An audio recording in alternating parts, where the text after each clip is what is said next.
Hello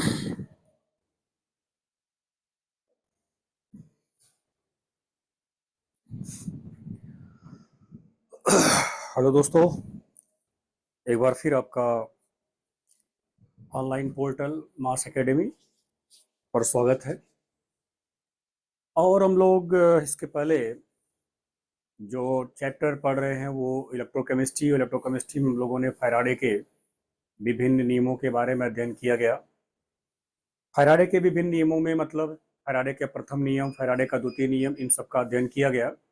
और उनमें हमने दोनों का समरी बताने का आपको प्रयास किया कि अगर हम फैराडे के प्रथम नियम की बात करते हैं तो वहाँ पर क्या मिलता है, और द्वितीय नियम की बात करते हैं तो वहाँ पर क्या मिलता है। और उसके बाद मैंने आपको 1 ग्राम इक्विवेलेंट किसी पदार्थ को मुक्त करने के लिए जितनी आवेश की आवश्यकता होती है उसे हम 96,500 कूलम आवेश कहते हैं। अर्थात 96,500 कूलम आवेश यदि आप प्रवाहित करते हो, किसी पदार्थ का 1 ग्राम इक्विवेलेंट तो किसी इलेक्ट्रोड पर मुक्त होता है। 1 ग्राम इक्विवेलेंट का जो कंसेप्ट मैंने आपको बताया, 1 ग्राम इक्विवेलेंट का मतलब हो गया किसी पदार्थ के तुल्यांकी भार के बराबर। फिर सुन लें, किसी पदार्थ का तुल्यांकी भार के बराबर यदि मात्रा मुक्त होता है तो उसे 1 ग्राम तुल्यांक कहते हैं।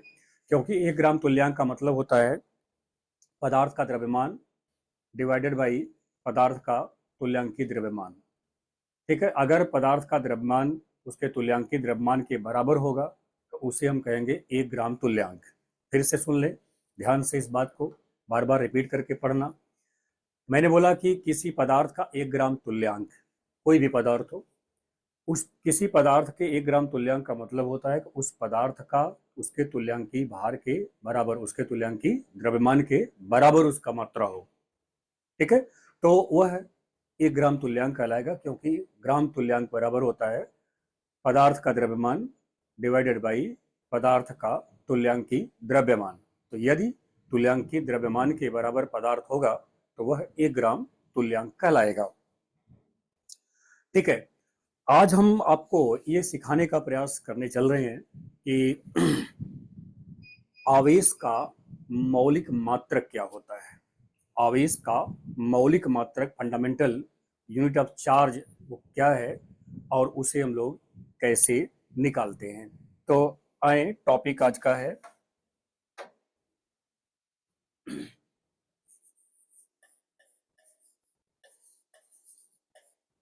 आवेश का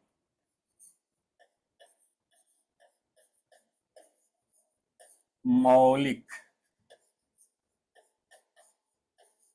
मात्रक। आवेश का मौलिक मात्रक यानी फंडामेंटल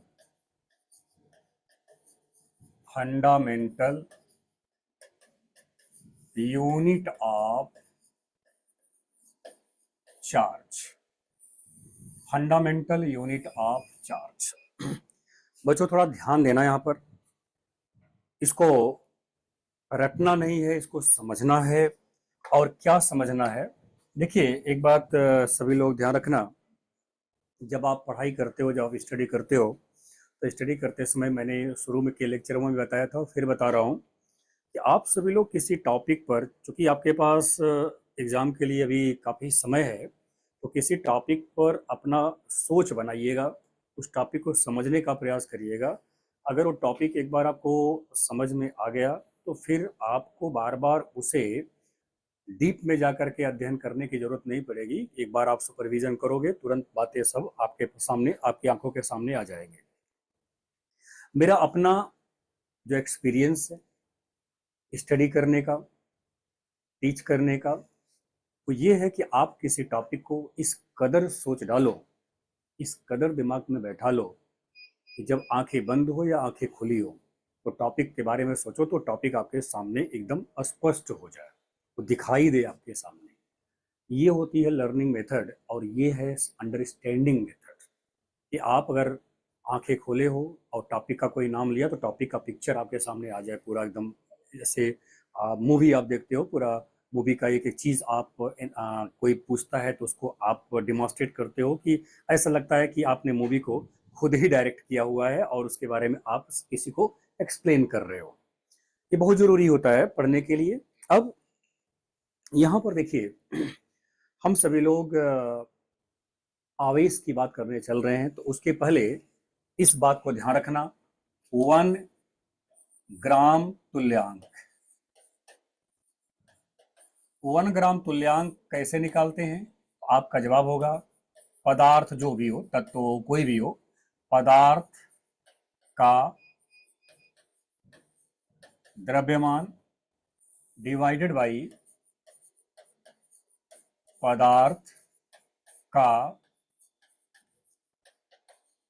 तुल्यांकी द्रव्यमान। ठीक है, पदार्थ का तुल्यांकी द्रव्यमान। पदार्थ का तुल्यांकी द्रव्यमान जब निकालते हो आप, पदार्थ, और स्पेशली हम लोग चूंकि विद्युत अपघटन कर रहे हैं तो हम मुख्य रूप से तत्वों की बात करते हैं। ठीक है, यौगिक की बात यहाँ पर नहीं करते, हम तत्वों के मुक्त होने की बात करते हैं, क्योंकि इलेक्ट्रोड पर तत्व जो है वो मुक्त होते हैं, चाहे वो ठोस अवस्था में मुक्त हो, चाहे वो गैस की अवस्था में मुक्त हो। ठीक है, तो पदार्थ का तुल्यांकी द्रव्यमान,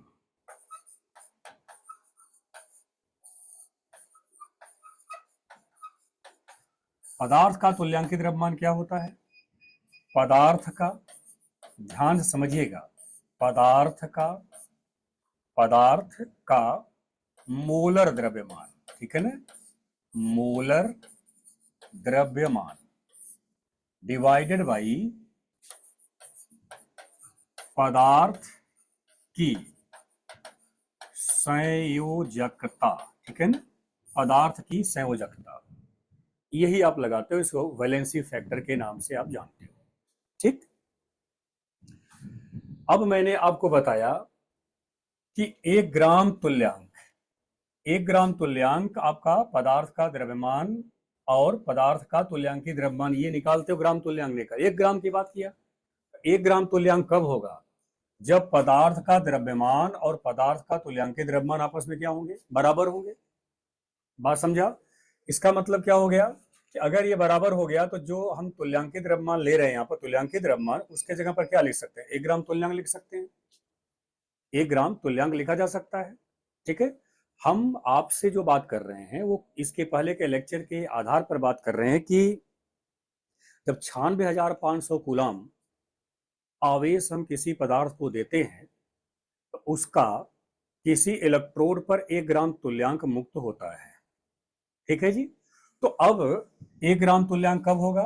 जब ये पदार्थ का द्रव्यमान इसके तुल्यांकी द्रव्यमान के बराबर हो जाएगा। ठीक है, इसका मतलब आप कह सकते हो ना, 1 ग्राम तुल्यांक बराबर उसका तुल्यांकी द्रव्यमान, 1 ग्राम तुल्यांक बराबर उसका तुल्यांकी द्रव्यमान हो जाएगा। ठीक है, अब जरा यहां पर ध्यान देना, जो ये तुल्यांकी द्रव्यमान हमने यूज किया हुआ है और यहाँ पर क्या, पदार्थ का मोलर द्रव्यमान है, तो पदार्थ का मोलर द्रव्यमान का मतलब हो गया 1 मोल का द्रव्यमान। 1 मोल का द्रव्यमान का मतलब हो गया कि आवागाड्रो नंबर के बराबर अगर कणों की संख्या है तो उसे 1 मोल बोलते हैं। उन्हीं आवागाद्रो संख्या के बराबर कणों का जो द्रव्यमान है उसे क्या बोलते हैं? मोलर द्रव्यमान बोलते हैं। तो अगर मैं आपसे कहूं कि पदार्थ का तुल्यांकी द्रव्यमान क्या है? 1 ग्राम तुल्यांक है, पदार्थ का तुल्यांकी द्रव्यमान 1 ग्राम तुल्यांक हो गया, हम लिख सकते हैं ना, 1 ग्राम तुल्यांक बराबर क्या हो जाएगा? पदार्थ का मोलर द्रव्यमान डिवाइडेड बाई पदार्थ की संयोजकता, पदार्थ की संयोजकता। इसका मतलब पदार्थ का मोलर द्रव्यमान बराबर 1 ग्राम तुल्यांक गुणे पदार्थ की संयोजकता को व्यक्त किया हमने n, इसके द्वारा निकाल लेंगे, इसके द्वारा हम निकाल लेंगे। अब इसका मतलब यहां पर ये मोल का हो गया, किसका हो गया? ये मोल का हो गया, और ये क्या हो गया? 1 ग्राम तुल्यांक। ध्यान से बात को समझिएगा। अब आपको पता है कि 1 ग्राम तुल्यांक पदार्थ को मुक्त करने के लिए 1 ग्राम तुल्यांक पदार्थ को मुक्त करने के लिए 96,500 कूलाम आवेश की आवश्यकता होती है और इसी आवेश को हम एक फैराडे कहते हैं, एक फैराडे। तो अब जरा सोचो कि अगर हम उसी, ये एक फैराडे के बराबर है कि नहीं है? फिर से ध्यान समझिएगा, मैं फिर बोल दे रहा हूं परिभाषा, 96,500 कूलाम यदि आवेश प्रवाहित किया जाता है तो किसी पदार्थ का 1 ग्राम तुल्यांक मुक्त होता है और 1 ग्राम तुल्यांक का मतलब उसके तुल्यांक के द्रव्यमान के बराबर का द्रव्यमान। ठीक है, तो क्या यहां पर 1 ग्राम तुल्यांक ये बराबर जो है वो 96,500 कूलम है कि नहीं है? 96,500 कूलम, इसका मतलब 1 मोल पर जो आवेश होगा, 1 मोल पर जो आवेश होगा वो कितने के बराबर हो जाएगा? 1 मोल पर जो आवेश होगा 96,500 और गुणे जो है ये n मतलब हो गया वैलेंसी फैक्टर, यानी कि आपका संयोजकता। ठीक है, तो आप ये कर सकते हो। अब ऐसे, अब यहां पर चूंकि मैंने बहुत तोड़ करके आपको समझाने का प्रयास किया, अब इसे आप ऐसे समझ सकते हो, चूंकि 96,500 कूलम, ठीक है ना, कूलम आवेश, आवेश 1 ग्राम तुल्यांक पदार्थ को मुक्त करता है। ठीक है, यानी इसका मतलब 1 ग्राम तुल्यांक को हम सभी लोग अगर प्राप्त करना चाहते हैं तो हमें 96,500 कूलाम आवेश देना होगा। यदि यदि पदार्थ की संयोजकता, यदि पदार्थ की संयोजकता n हो, तो पदार्थ की संयोजकता n हो तो 1 मोल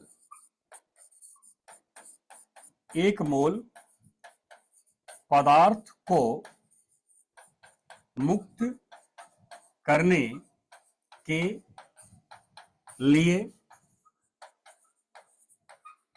आवश्यक आवेश बराबर क्या हो जाएगा? आवश्यक आवेश कितना हो जाएगा? बराबर आवेश बराबर NF हो जाएगा। F क्या है? फैराडे 96,500 है और N क्या है? संयोजकता है। यहां से ध्यान देना, पदार्थ का मोलर द्रव्यमान आपने क्या लिया? यहां पर 1 ग्राम, यानी पदार्थ 1 मोल है, 1 मोल पदार्थ है और 1 मोल पदार्थ में ये क्या है? ये 96,500 1 ग्राम तुल्यांक है और ये क्या है? ये संयोजकता है। तो बराबर क्या हो जाएगा? संयोजकता आपके पास n हो गया और ये 96,500 हो गया। इसका मतलब 1 मोल पदार्थ यदि आपको प्राप्त करना है तो उसमें आप NF फैराडे, यानी NF आवेश प्रवाहित करेंगे। N क्या है? उस पदार्थ की संयोजकता है, F क्या है? वह फैराडे है। ठीक है, 96,500 कूलम है। अब जरा ध्यान देना डियर्स कि अगर आप 1 मोल पदार्थ को मुक्त करने के लिए इतने आवेश की आवश्यकता होती है, तो अब आपसे साफ साफ क्वेश्चन होगा कि एक कण को मुक्त करने में कितनी आवेश की आवश्यकता होगी।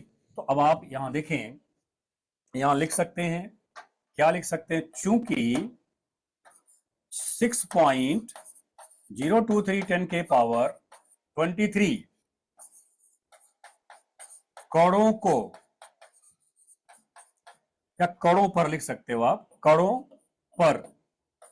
पर उपस्थित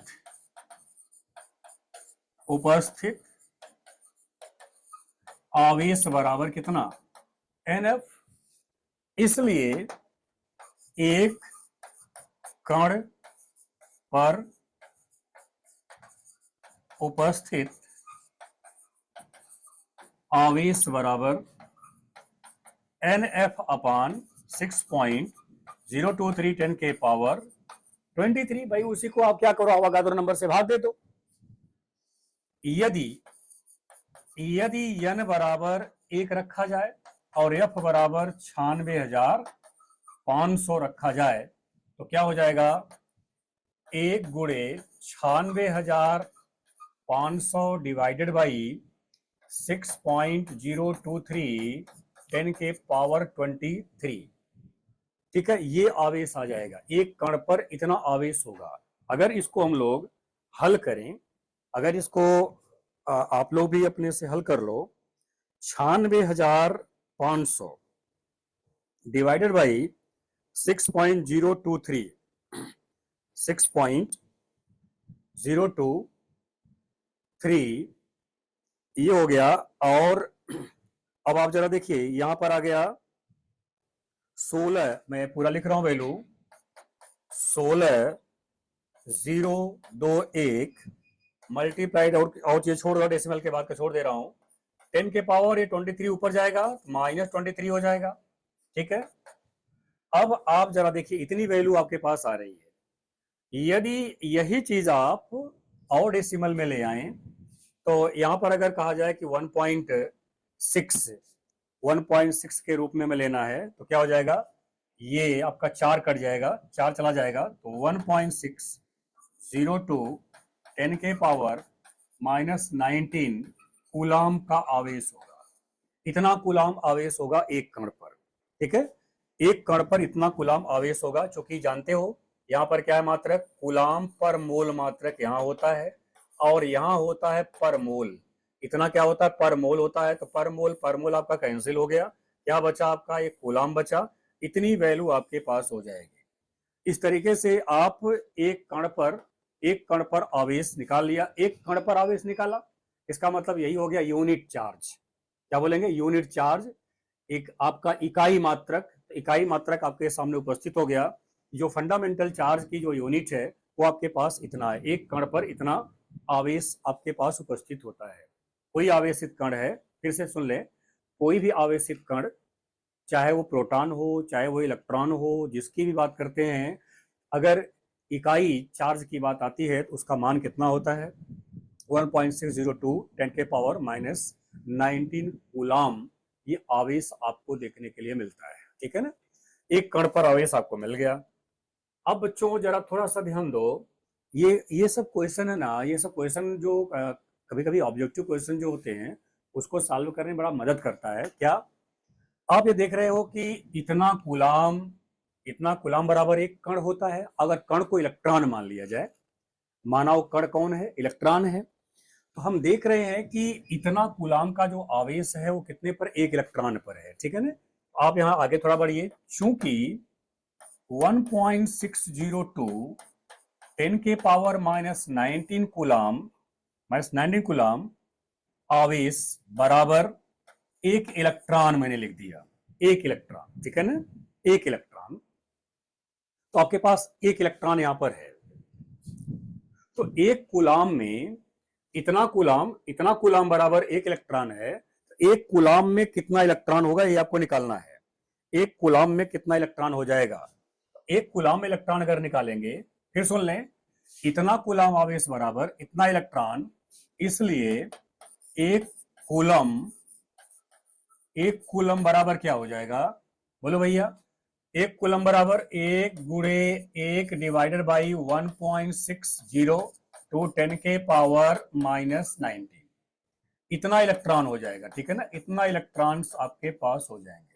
अगर इसको सॉल्व कर दिया जाए, यदि इसको सॉल्व करके हम लोग देखें तो हो जाएगा ये हमारा 1 डिवाइडेड बाई 1.602, और ये हो गया हमारा 10 के पावर -19 की जगह ये हो जाएगा कितना, 19 हो जाएगा। ये आ रहा आंसर, यहाँ आ गया 0.624 इंटू 10 के पावर, ये 19 हो गया, 19 इलेक्ट्रॉन्स हो जाएंगे। ठीक है ना, तो अगर इसको डेसिमल को थोड़ा सा लिया, 6.24 यहाँ पर 24 इंटू 10 के पावर क्या हो जाएगा, 18 इलेक्ट्रॉन्स हो जाएगा ये।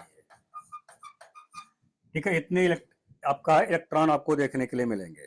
इस तरीके से हम सभी लोग ये आराम से सॉल्व कर सकते हैं कि एक कूलाम में कितना एक कूलाम में कितना इलेक्ट्रॉन होगा, अब याद रहेगा वैल्यू। अगर एग्जाम के समय याद रहता है तो आप आराम से बगैर टाइम वेस्ट किए सॉल्व कर सकते हो। ये इतना इलेक्ट्रॉन होगा एक कूलाम के आवेश में। ठीक है, हम उम्मीद करते हैं फिर से थोड़ा सा मैं इसको यहाँ पर रिकॉल कर दूं कि ये चीज बहुत इंपॉर्टेंट है जो यहाँ पर रखा गया है। यहाँ से जो हम आपको जोड़ने का प्रयास किए, समझाने का प्रयास किए कि 1 ग्राम तुल्यांक किसके बराबर होगा, तो आपका जवाब होगा उसके तुल्यांकित द्रव्यमान के बराबर। अगर द्रव्यमान है तो हम बोलेंगे 1 ग्राम तुल्यांक। तो पूरी कहानी को मैंने यहाँ पर जोड़ने का प्रयास किया। पदार्थ का तुल्यांकित द्रव्यमान कैसे निकालते हो, पदार्थ का मोलर द्रव्यमान डिवाइडेड बाई पदार्थ की संयोजकता लेते हो। तो यहाँ पर जो पदार्थ का तुल्यांकित द्रव्यमान है वो किसके बराबर है, हम इस ध्यान रखना इस टॉपिक के भी यहाँ पर ये रिलेशन आपको बता रहे हैं। तो 1 ग्राम तुल्यांक यानी पदार्थ का मोलर द्रव्यमान और पदार्थ का ये संयोजकता। तो 1 ग्राम तुल्यांक किसके बराबर है, उसका तुल्यांकित द्रव्यमान के बराबर है। ठीक है, तो मोलर द्रव्यमान आप निकाल लिया, क्या होगा 1 ग्राम तुल्यांक। 1 ग्राम तुल्यांक मतलब तुल्यांकित द्रव्यमान और मल्टीप्लाइड बाई वैलेंसी फैक्टर, ये हो गया संयोजकता हो गया। अब आपको पता है कि यहाँ पर जो आवेश की बात हो रही है कि 96,500 कूलाम अगर आवेश हम देते हैं तो पदार्थ का 1 ग्राम तुल्यांक मुक्त होता है, अर्थात उस पदार्थ का तुल्यांकित द्रव्यमान के बराबर द्रव्यमान मुक्त होता है। ठीक है, अब ऐसे सिचुएशन में यदि हमारे पास उसकी संयोजकता, अगर उसकी संयोजकता हमारे पास ज्ञात है तो उसी ग्राम तुल्यांक वाले में अर्थात 96,500 में अगर हम संयोजकता से गुणा कर देंगे तो वह उतना आवेश हो जाएगा जो एक मोल को मुक्त करेगा। एक मोल को मुक्त करेगा। एक मोल में कितना है 6.023 10 के पावर 23 इतने कण हैं। तो इतने कणों को मुक्त करने के लिए NF आवेश की आवश्यकता होती है। तो सीधी सी बात हो गई कि आपके पास एक कण पर उपस्थित आवेश, यानी इतने जो कण है इनके कण अगर इतना आवेश आप दे रहे हो इसका मतलब इतने कणों पर इतना आवेश है। सीधी सी बात हो गई, इतने कणों पर इतना आवेश है तो एक कण पर कितना आवेश होगा वो आपके सामने पूरी कहानी रखी हुई है, ये निकाल लिया। अब आपको ये पता है कि इतने कूलाम में आपका एक कण है और कण को क्या मान लिया मैंने, इलेक्ट्रॉन मान लिया। तो इतने कूलाम में अगर एक कण है तो एक कूलाम में कितने कण उपस्थित होंगे, एक कूलाम कितने कणों के बराबर होगा। तो आपके सामने ये पूरा हमने उसका सलूशन दिया। 6.24 इंटू 10 टू पावर 18 इलेक्ट्रॉन होंगे यदि आपके पास एक कूलाम है तो।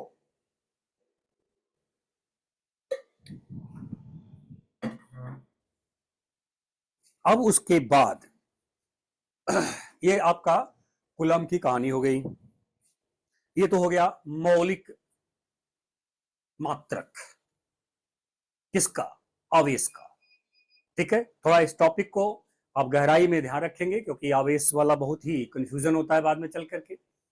अब आपसे हम ये कहें कि आप करंट का परिभाषा लिखो। क्या लिखो, करंट का आपको परिभाषा लिखना है। तो करंट बराबर करंट का परिभाषा क्या होगा, आवेश बराबर क्या होता है, आवेश बराबर क्या होता है, आप लिखते हो आवेश बराबर धारा, विद्युत धारा, विद्युत धारा इसमें एम्पियर में इंटू समय, समय किसमें, सेकंड में। ये हम लोग पढ़ चुके हैं, समय सेकंड में। आवेश को यदि हमने Q द्वारा व्यक्त किया, धारा को I द्वारा व्यक्त किया तो Q बराबर क्या होता है, IT होता है। ठीक है, IT। तो ऐसे परिस्थिति में अगर I को परिभाषित करना हो तो आप क्या लिखोगे, Q बाई T। अब आप यहां पर Q बाई T है, मतलब हो गया कि आप आराम से कर सकते हो कि अगर आप आवेश को प्रवाहित कर रहे हो तो आवेश के प्रवाहित होने का दर, आवेश के प्रवाहित होने का दर यानी समय के साथ आवेश के प्रवाहित होने का दर, ये कहलाता है आपका क्या, करंट। समय के साथ आवेश या समय के सापेक्ष आवेश के प्रवाहित होने का दर जो होता है वो कहलाता है करंट। इलेक्ट्रिक करंट का नाम देते हैं। तो यहां पर दे सकते हैं the rate of flow of charge through a substance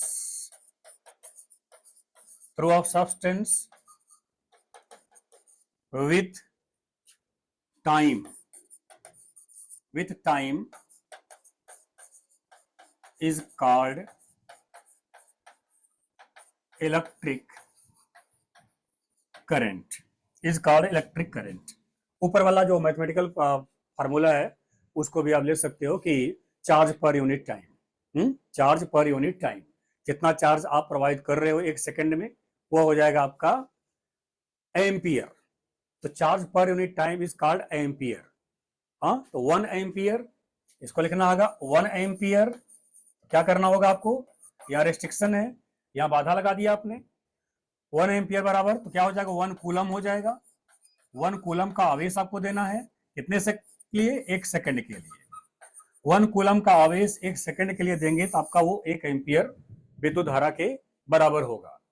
इस तरीके से हम सभी लोग आवेश को और विद्युत धारा के संबंध को निकाल लिया। ठीक है, ये रहा आपका फंडामेंटल चार्ज की बात मैंने कर दिया। फंडामेंटल चार्ज को मैंने आपके सामने स्पष्ट करने का प्रयास किया।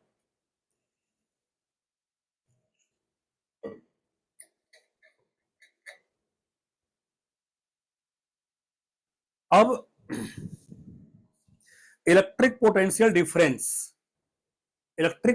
डिफरेंस हमेशा वोल्ट में व्यक्त किया जाता है। किसमें व्यक्त करते हैं, वोल्ट में व्यक्त करते हैं। ठीक है ना, और वोल्ट है क्या। अब ये पोटेंशियल डिफरेंस मतलब क्या हो गया, एनर्जी हो गई। एनर्जी का मात्रक क्या है, एनर्जी का मात्रक जूल है।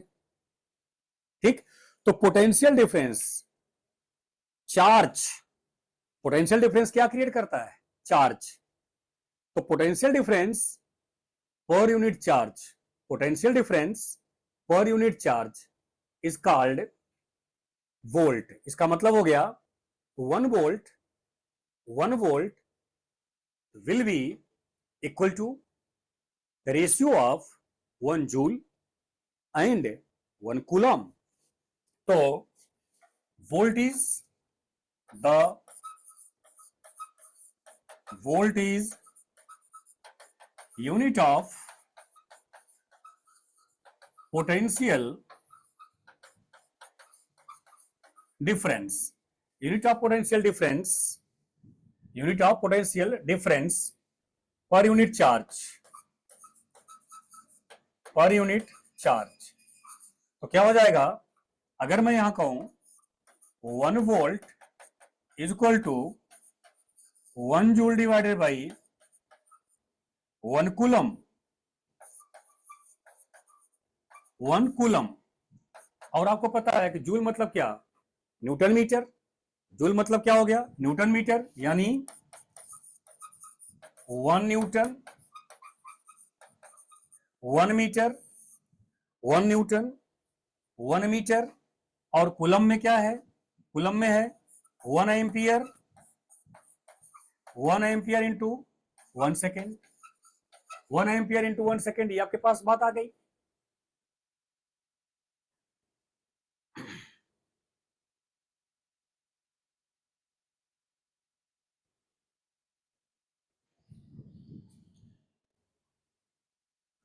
ठीक, अब आपसे पूछा जाए इलेक्ट्रिकल चार्ज क्या होता है। इलेक्ट्रिकल चार्ज का मतलब होता है पोटेंशियल डिफरेंस और चार्ज का प्रोडक्ट, पोटेंशियल डिफरेंस और चार्ज का प्रोडक्ट।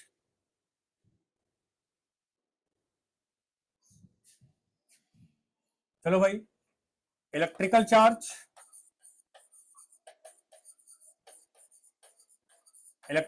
बराबर potential difference into quantity of charge,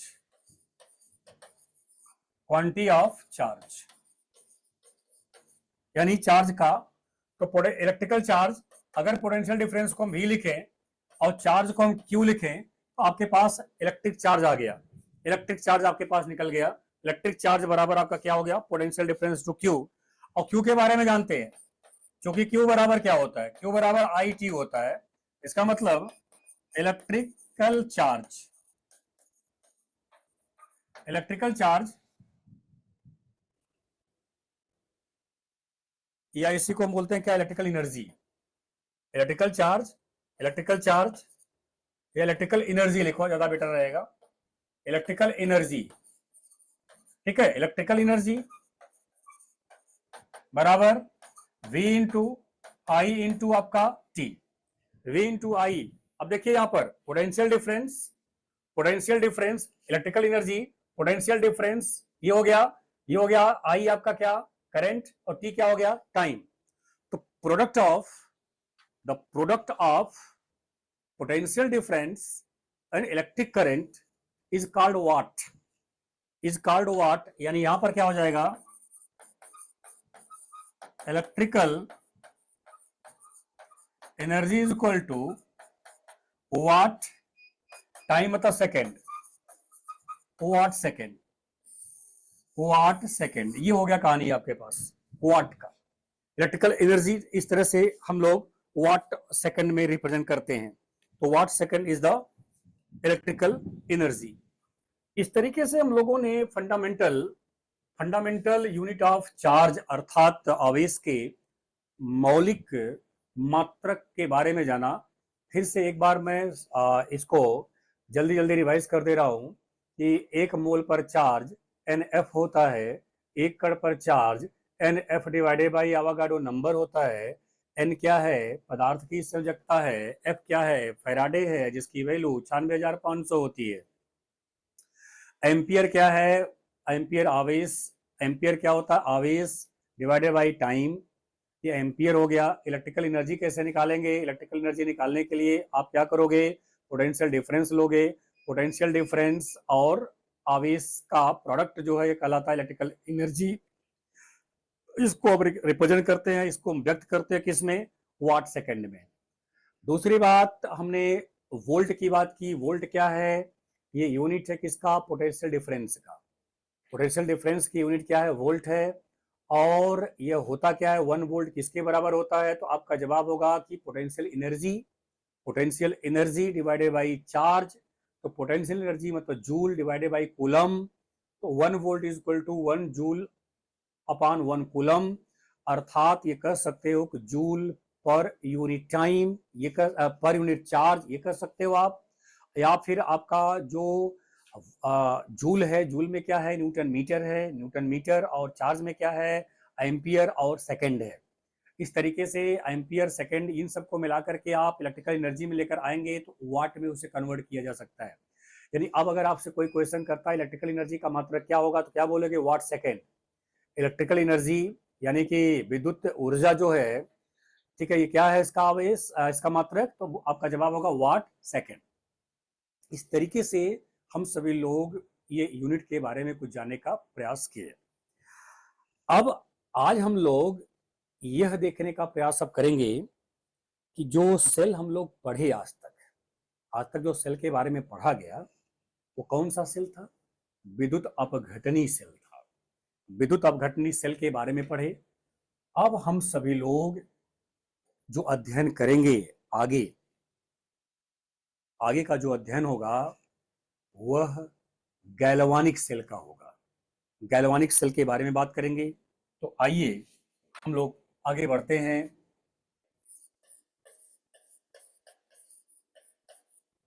galvanic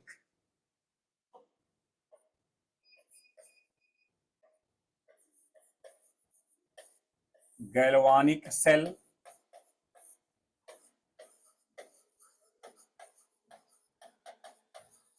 galvanic cell, इसे हम लोग वोल्टैक सेल भी कहते हैं, वोल्टैक सेल के नाम से भी जानते हैं, गैल्वानिक सेल। गैल्वानिक सेल का पहचान, पहले हम गैल्वानिक सेल के पहचान के बारे में जानेंगे। गैल्वानिक सेल और विद्युत अपघटनी सेल में क्या अंतर है। एक मैं अननोन मॉडल ड्रा कर रहा हूं गैल्वानिक सेल, उसके बाद उसका मैं लक्षण आपको दिखाऊंगा। लेकिन बच्चों, विद्युत अपघटनी सेल और गैल्वानिक सेल में यदि आपको अंतर समझ में लाना है तो ठीक विद्युत अपघटनी सेल जो आपने पढ़ा उसका उल्टा कर दीजिए, उसका अपोजिट कर दीजिए। आप क्या? रासायनिक ऊर्जा का विद्युत ऊर्जा में परिवर्तन, यानी वह विद्युत रासायनिक सेल जिसमें रासायनिक ऊर्जा का परिवर्तन विद्युत ऊर्जा में किया जाता है, गैल्वानिक सेल कहलाता है। ऐसे सेल में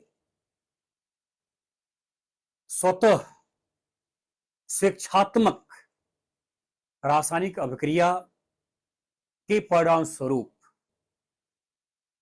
जो ऊर्जा मुक्त होती है,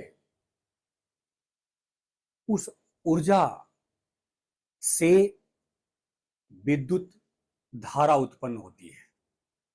अर्थात रासायनिक ऊर्जा से विद्युत ऊर्जा की उत्पत्ति होती है।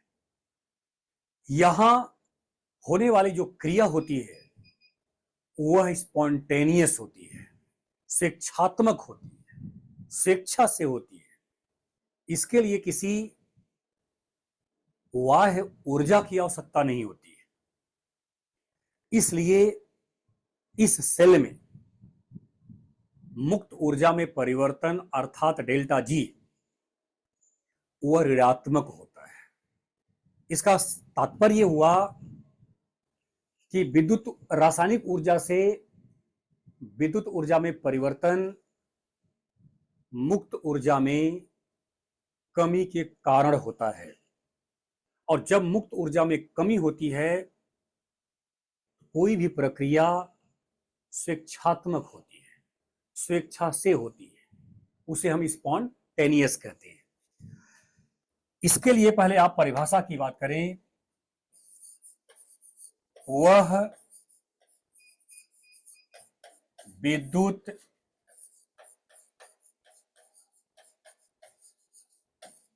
रासायनिक सेल जिसमें रासायनिक ऊर्जा का परिवर्तन, रासायनिक ऊर्जा का परिवर्तन विद्युत ऊर्जा में किया जाता है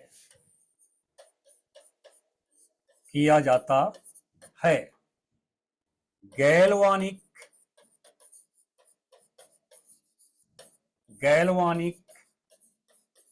सेल कहलाता है। गैल्वानिक सेल कहलाता है। ये हो गया इसका परिभाषा। अब इसमें बातें एक एक स्टेप को लेकर आगे बढ़ते हैं हम लोग।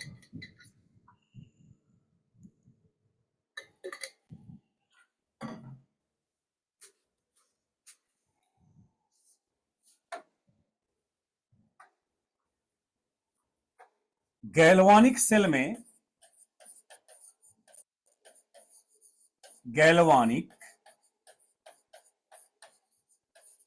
में स्पॉन्टेनियस स्वेच्छात्मक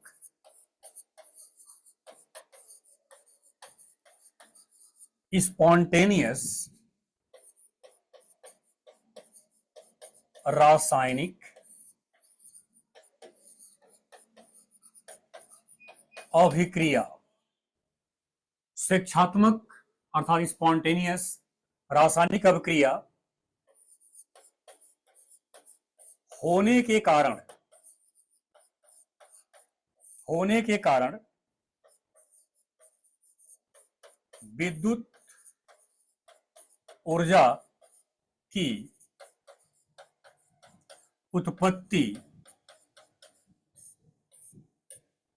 उत्पत्ति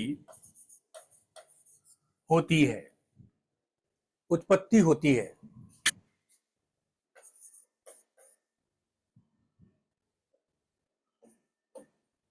अब इसका लक्षण,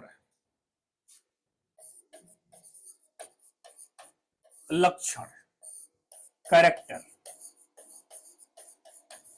इसका कैरेक्टर क्या होता है? ऐसा कैरेक्टर एक एक पॉइंट को लिखेंगे आप, एक एक पॉइंट को मेरे साथ पहले लिखिए, सीधे लिखो। इसमें रासायनिक ऊर्जा का विद्युत ऊर्जा में, विद्युत ऊर्जा में परिवर्तन होता है, परिवर्तन होता है। यह हो गया पहला लक्षण इसका। इसमें रासायनिक ऊर्जा का परिवर्तन विद्युत ऊर्जा में होता है, यह पहला पॉइंट हो गया। दूसरा, इसमें डेल्टा जी बराबर निगेटिव होता है, निगेटिव होता है, अर्थात इसमें होने वाली अभिक्रिया मुक्त ऊर्जा में कमी के कारण होती है, स्वेच्छा से होती है, किसी भी कारक की यहां पर आवश्यकता नहीं होती है। नंबर 3, सबसे इंपॉर्टेंट बात यहां पर, अभी 2 बातें आपने जो देखा, उसके बाद सबसे इंपॉर्टेंट, चूंकि इसकी डिजाइन चाहिए हमको, इसका मॉडल हमको चाहिए, इसमें क्या ध्यान रखने आपको, इसमें 2 इलेक्ट्रोड,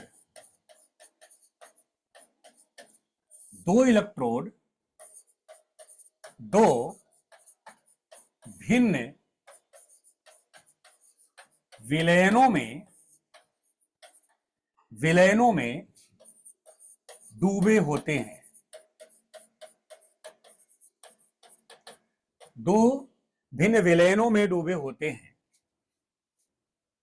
2 भिन्न विलयनों में डूबे होते हैं, ध्यान रखना इसको। नंबर 4,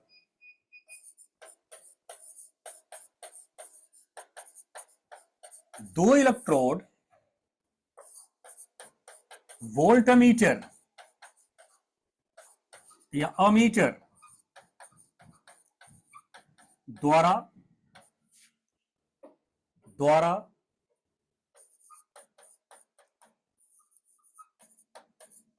जुड़े होते हैं,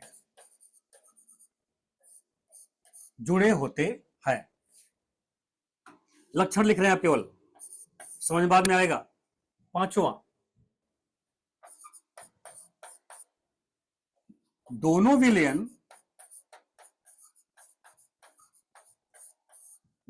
विलयन लवण सेतु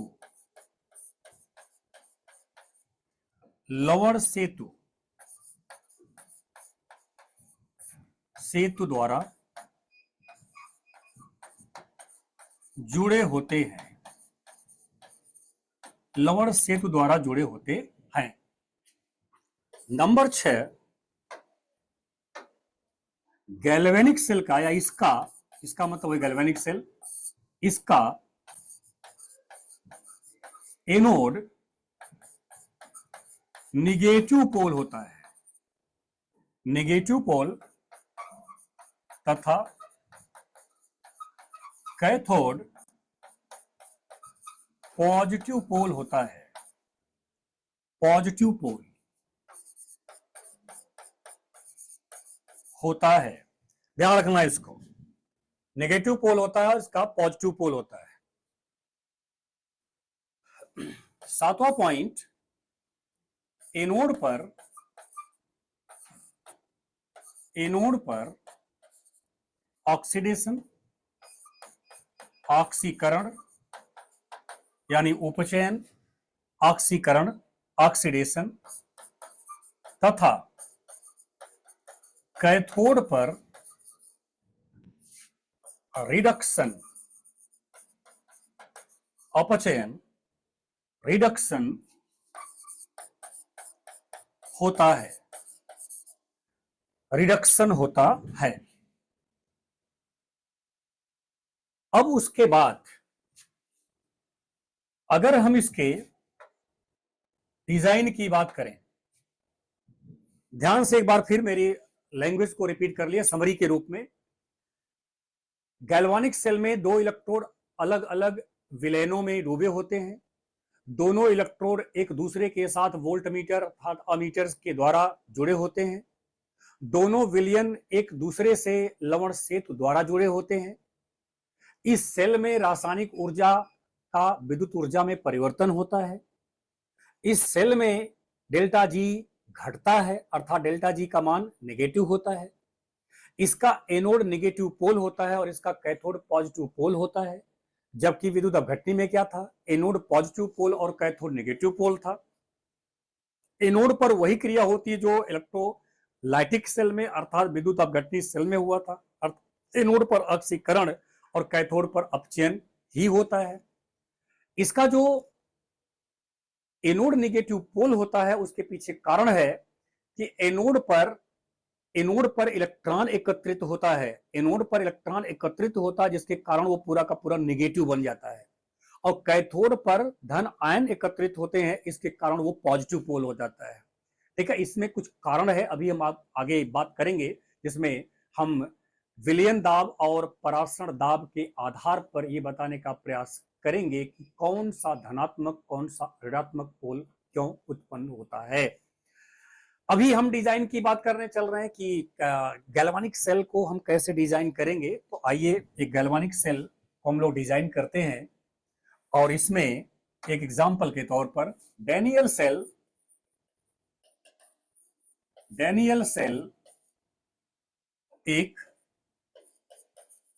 एक गैल्वानिक सेल है। डेनियल नामक वैज्ञानिक ने एक सेल बनाया, एक गैल्वानिक सेल बनाया। और वो सेल है क्या, मेरे साथ आप ड्रा करिएगा। एक विलयन लिया, दूसरा विलयन लिया, दो अलग अलग विलयन लिया उन्होंने। इसमें उन्होंने जो विलयन लिया वह था ZnSO4 सॉल्यूशन। ठीक, उन्होंने इसमें जो विलयन लिया CuSO4 सॉल्यूशन, उसके बाद इन दोनों विलयनों को एक यू आकार की नली द्वारा उन्होंने जोड़ दिया, यू आकार की नली द्वारा जोड़ दिया। और इसमें उन्होंने लवण को लिया, लवण, ammonium chloride, ammonium nitrate, potassium chloride, इसमें से कोई भी यहां लिया जा सकता है। उसके बाद जिंक सल्फेट के विलयन में क्या किया उन्होंने, जिंक के क्षण को डुबोया और कॉपर सल्फेट के विलयन में उन्होंने कॉपर के क्षण को डुबोया, कॉपर के क्षण को कॉपर सल्फेट में और जिंक के क्षण को जिंक सल्फेट के विलयन में डुबोया। ठीक है, उसके बाद क्या किया उन्होंने, दोनों क्षणों को एक विभव मापी द्वारा उन्होंने जोड़ दिया।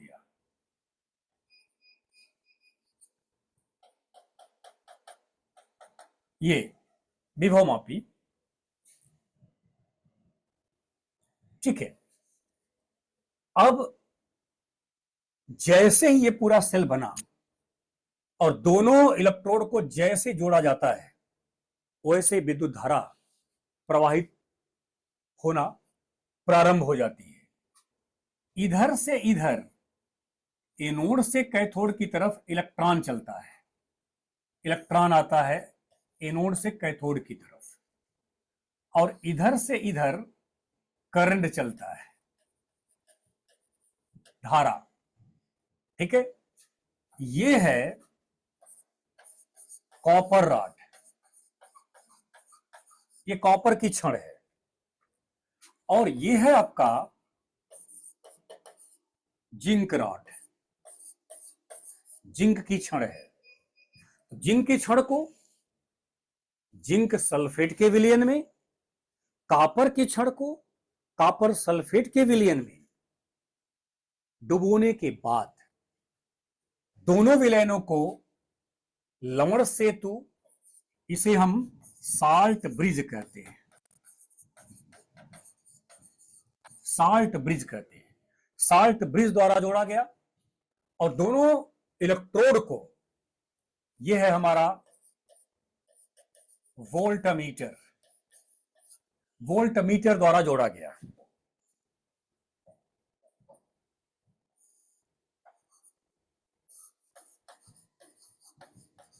करंट का डायरेक्शन ये है। ठीक है, ये जो सेल तैयार हुआ जिसमें व्यक्तिगत चीजें आ गई है, जिंक रॉड को जिंक सल्फेट में, कॉपर रॉड को कॉपर सल्फेट में, दोनों विलयनों को लवण सेतु द्वारा, दोनों क्षणों अर्थात इलेक्ट्रोडों को वोल्टमीटर द्वारा जोड़कर जैसे ही सर्किट पूरा करते हैं, तुरंत इलेक्ट्रॉन का प्रवाह एनोड से कैथोड की तरफ और धारा का प्रवाह कैथोड से एनोड की तरफ दिखाई देने लगता है।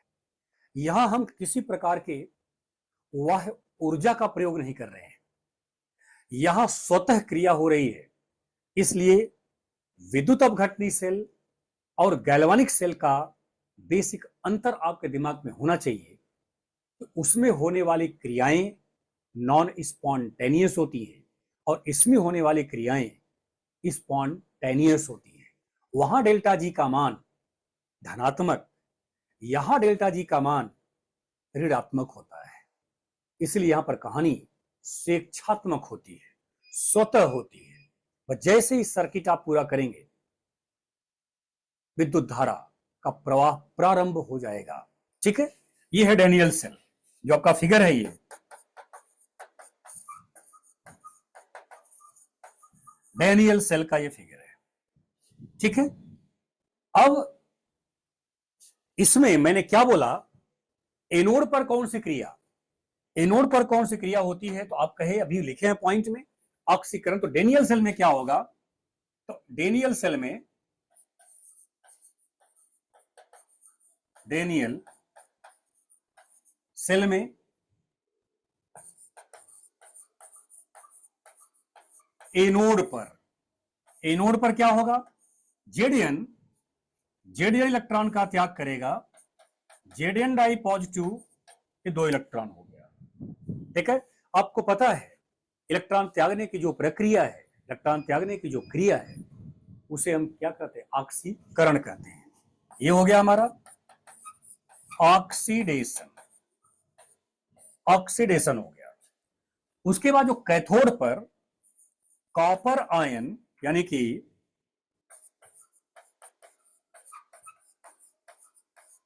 कैथोड पर कॉपर आयन क्या करता है, 2 इलेक्ट्रॉन ग्रहण करके कॉपर धातु में परिवर्तित होता है।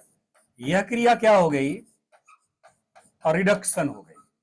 और ऐसा जब आप पूरे सर्किट को पूरा करते हो, जैसे सर्किट कंप्लीट होती है, ये दोनों क्रियाएं एक साथ, अर्थात जेडीएन Cu डाई पॉजिटिव, अर्थात दोनों क्रियाओं को जोड़ दो, इलेक्ट्रॉन क्या हुआ, कैंसिल हो गया, इधर क्या बचा, जेडीएन डाई पॉजिटिव प्लस आपका ये Cu, इसे हम कहते हैं रेडॉक्स रिएक्शन, रेडॉक्स रिएक्शन कहा जाता है। इसी को हम कहते हैं सेल रिएक्शन। ये पूरे सेल का पूरे सेल में होने वाली अभिक्रिया है ये, पूरे सेल में होने वाली अभिक्रिया, इसलिए इसका नाम क्या दिया हम लोगों ने, सेल रिएक्शन नाम दिया। तो डेनियल सेल में होने वाली रासायनिक अभिक्रिया आपके सामने ये है।